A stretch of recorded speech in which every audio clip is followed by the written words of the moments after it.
earning income from the profession of interior decoration। Ajay कौन है? Freelancer है। फ्रीलांसर समझते हो आप? क्या होगा? समझते हो? हैं? फ्रीलांसर जैसे घर में वर्क फ्रॉम होम किसी का भी काम पकड़ के करते हो। किसी का काम फ्रीलांसर एक वेबसाइट भी है, अपवर्क पे काम करते हो, ऑनलाइन वर्क करते हो आप, ठीक है? तो इस तरह का होता है, तो जो काम करता है इस तरह का, उसे फ्रीलांसर बोलते हैं।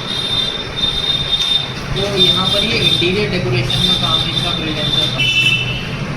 Ajay estimate he annual gross receipts at ₹20 lakh. तो अजय की जो ग्रॉस रिसीट्स है, ग्रॉस रिसीट्स ये टर्नओवर ही होता है ना, तो 20 लाख का है। Ajay estimate his expenses at ₹12 lakh. अब ये तो टर्नओवर हुआ जो सेल हुई उसकी, और बाकी जो एक्सपेंसेस हुए वो 12 लाख के।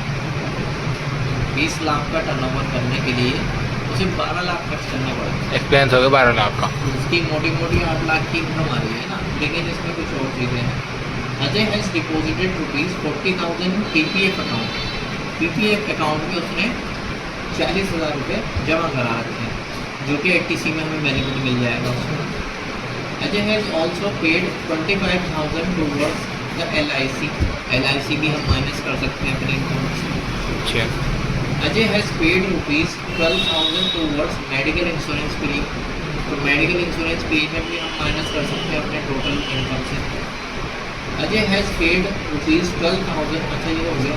Professional receipts of Ajay are subject to TDS। Ajay estimate TDS of ₹30,000 on professional receipts. तो यहाँ पर जो उसकी ग्रॉस रिसीट्स हुई थी, जो उसका टर्नओवर था, उस पर उसका TDS भी कटा है, जो कि 30,000 रुपये TDS कटा है, ठीक है? तो ये जो TDS है वो ऑलरेडी हमारा क्या होता है कि एक तरह का इनकम टैक्स ही होता है। जब हम जैसे सर्विस प्रोवाइड करते हैं वो TDS हमारा डिडक्ट कर लेता है। तो इसका बेनिफिट क्या हो सकता है? या तो आप रिफंड करा लो या अपने टैक्स में एडजस्ट कर दो। Beside professional receipts, Ajay estimate an interest of ₹10,000 on fixed deposit held by him. Ajay advance tax liability would as the। अच्छा, इसको FD पर 10,000 का इंटरेस्ट में मिला है, ये इसकी इनकम है। FD पर इंटरेस्ट मिला है, इसकी इनकम है ना।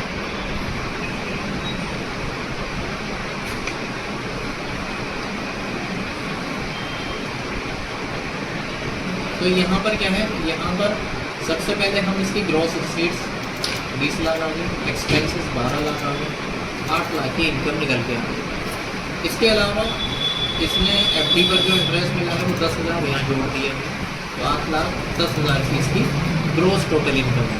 अब डिडक्शन क्या होगा? जैसे 80C में PPF अकाउंट में इसने जमा कर रखे हैं, वो माइनस कर सकते हैं। ये ओल्ड रिजीम के अकॉर्डिंग कर रहा है कैलकुलेशन। LIC माइनस कर सकते हैं, 65,000 हो गई। फिर 80D यानी मेडिकल इंश्योरेंस जो है वो इसमें माइनस कर दोगे आप, तो ये कितना हो जाएगा? 77 हो गया। तो 8-10 में से 77 माइनस हो जाएगा इसका, ये डिडक्शन है ना। तो इसकी टोटल इनकम कितनी हो गई? 7,73,000, वो तय है ना। ये एस्टिमेट किया इसने जो है ये एस्टिमेटेड बेसिस पे बना रहा है कि हमारा इतना हो जाएगा, हमारा ये सब इतना। तो इस पर जो टैक्स कैलकुलेट किया इसने, तो ये 59,100 इतना इसका इनकम टैक्स मिल गया है। इस पर 4% इसने हेल्थ एंड एजुकेशन सेस लगा दिया, वो इतना हो गया। टोटल टैक्स की लाइबिलिटी हो गई 61,464। इतनी टैक्स की लाइबिलिटी निकल के आई। इसमें इसका TDS कटा हुआ था, वो माइनस कर देंगे इसमें से। तो इसकी जो total tax payable in advance कितना है? 31,464। इतना टैक्स निकल के आ रहा है एस्टिमेटेड बेसिस। अब इसकी क्योंकि 10,000 से लिमिट ज़्यादा हो गई है टैक्स की, तो इसे एडवांस टैक्स पेड करना पड़ेगा। अब ये 31,464 को किस तरह जमा करेगा? तो इसका पहले निकाल देगा 15% ही, जो कि 4300 रुपये होगा। ये राउंड ऑफ में कर दिया होगा इसको।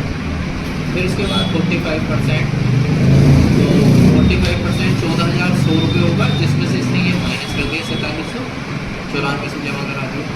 फिर 75% इसका 23,500 है, उसमें से पहले जो जमा किया है वो माइनस कर दिया उसने 14,100 रुपये, तो बाकी का जमा करा देगा। इसके बाद 15 मार्च को इसको पूरा जमा कराना है, जैसे 31,000 464 तो राउंड ऑफ में 400 ले लिया, तो जो जमा कराया था वो माइनस कर दिया 23,500, तो इतना बाकी जमा करा। इस तरह से इसकी हम टैक्स की कैलकुलेशन करते हैं, उसका डिपॉजिट होता है ना।